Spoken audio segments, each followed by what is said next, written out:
My name is John Kulick, and I'm a plant engineer intern here at the coastal region in Granite. And this video shows just a few things I learned this summer. Thank you. This video explains the basic function of our aggregate plants and asphalt plants.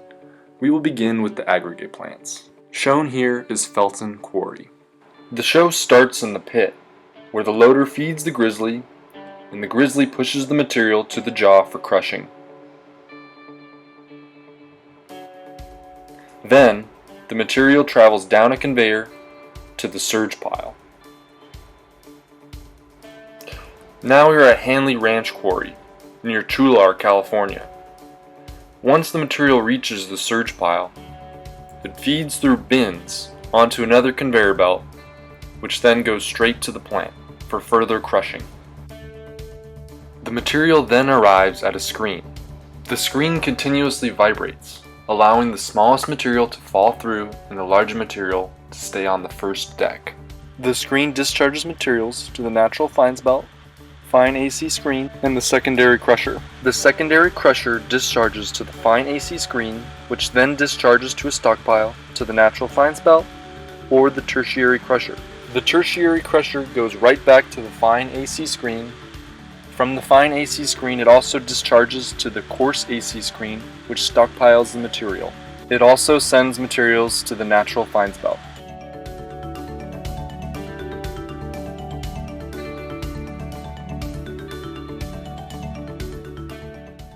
The PEP screen further screens out the fines. The natural fines belt takes material to the wash plant, where it is washed by a vibrating wet screen, and the dirt is removed through the coarse material washer. The water used for washing and the waste material is pumped to the clarifier that adds a chemical that allows the water to separate from the mud that is generated.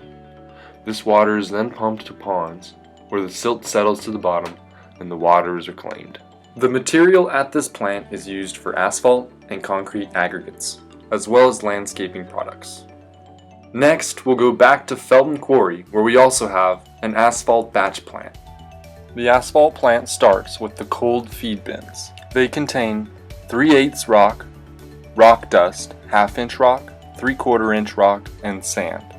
The cold feed bins release material onto a conveyor belt, which feeds the drum.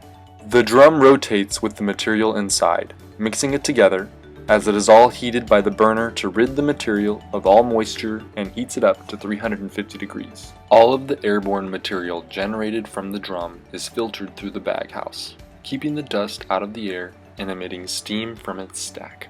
Once the material reaches the end of the drum, it rises up the bucket elevator to the hot screen. The hot screen separates the material again into hot bins, so that the precise amounts of material can be used in the asphalt mix. The material is then dropped from the hot bins into a weigh hopper for measurement. It then drops to the pug mill, where the asphalt oil is mixed with the material and the process is complete. The mix can then be batched straight from the pug mill into trucks, or it can travel up the drag slat to the silos for storage and loading out. This plant is known as a batch plant and can be utilized for many different types of mixes in short periods of time. Most plants are drum plants, and they inject oil directly into the drum and transport the mix directly to the drag slat. Drum plants can produce much more volume, but are less versatile.